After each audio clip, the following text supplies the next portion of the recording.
It is my fear that in view of the direction in which things are moving today, the political and economic dynamics of the countries of the world may lead to a world war. Therefore, it is the duty of the superpowers to sit down and find a solution to save humanity from the brink of disaster. You understand at a profound level that promoting religious freedom is an essential building block for peace and stability here and throughout the world. In this, we are allied with His Holiness, a courageous champion of religious freedom and of peace. Allah ilaha illallah wahdahu la sharika lahu.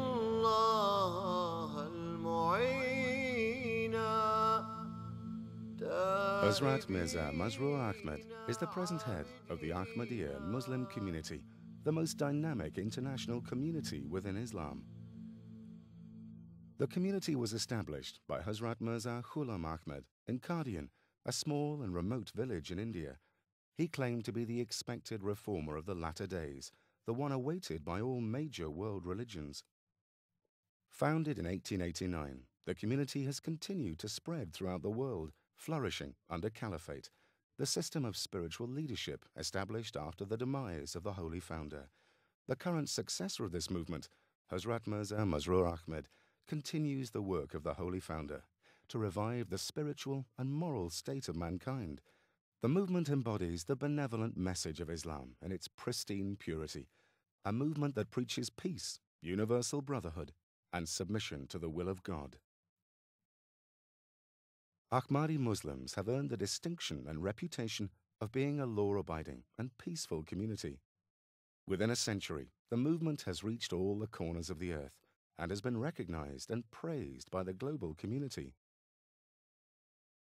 Love for all, hatred for none. Those words from your third Khalifa are more important, more crucial, more essential today than they have ever been.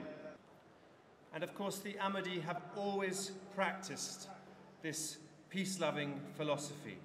I am gladdened and inspired by the fact that the Ahmadis not only preach a message of love, friendship and understanding, but practice it fully in the way you include and invite others to share your gathering.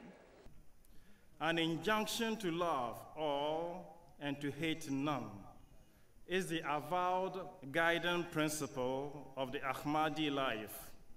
I would thank you also that you have stressed the importance of showing that Islam is the religion of peace, not the religion of hate, as it was stated on the wall in the Jalsa, love for all, hatred for none. I think that is the message that the world really needs. अगर मानव जाति लाखों वर्ष पहले से ही इस मोटो को, जो कि सभी धर्म ग्रंथों की शिक्षाओं का सार है, अपना लेती, तो आज तक दुनिया में जितनी भी जंगें हुई हैं वो ना होती.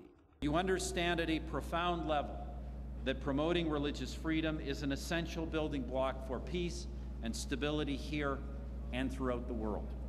In this, we are allied with His Holiness, a courageous champion of religious freedom and of peace. Love for all, hatred for none is the message that we see in this mosque and from the Ahmadiyya Association. Your people have been the leaders in taking the peace movement that one step further. The huge respect we all have, for your work day by day in making a reality of peace and brotherhood across the communities in this country and across the world. I think the words that you said to my colleagues in the House of Commons ring probably a little truer, but hopefully a little more hopefully than they did when you actually said it in the House a few weeks ago. His Holiness began his address by speaking of the great conflicts that divide the world today. Wars have been fought in different parts of the world. He worried of even greater problems. He then went on and said, "It is my fear that in my view of the direction in which things are moving today, the political and economic dynamics of the countries of the world may lead to world war. Therefore, it is the duty of the superpowers to sit down and find a solution to save humanity from the brink of disaster. They were words, Your Holiness, I think, that were taken very seriously by all who were there at that meeting.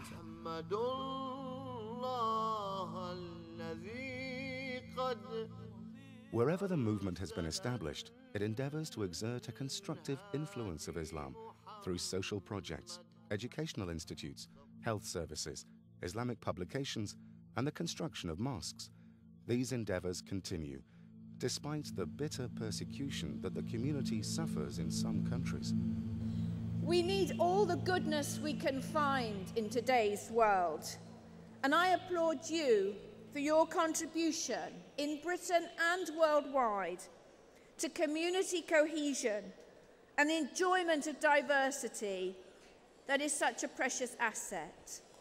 And wherever Ahmadis live in the world, you are renowned for enthusiastically participating in the larger community and peacefully living alongside people of all faiths, languages, and cultures. And I would like to pay an additional tribute to the work being done by Ahmadis in raising standards in Africa, and particularly in education. Yes, Britain has welcomed the headquarters of the Ahmadis in this country, but it hasn't become something that's become, as it were, a closed sect in Britain. It's become a community that has sought to reach out to all of us. And that's very important, because the best way to break down the barriers of misunderstanding and prejudice is for that contact to happen, and I thank you for that. The Ahmadiyyan community contribute hugely to interfaith forums, to the richness of our community, and that is the same that's reflected across our nation. But what I would like to pay tribute to you as well this evening is the contribution that you make to wider society and the important charitable causes that you support, not just for your own communities, but for the wider communities. And that is to be acclaimed, and that is to be applauded. The Ahmadiyya community has been a beacon.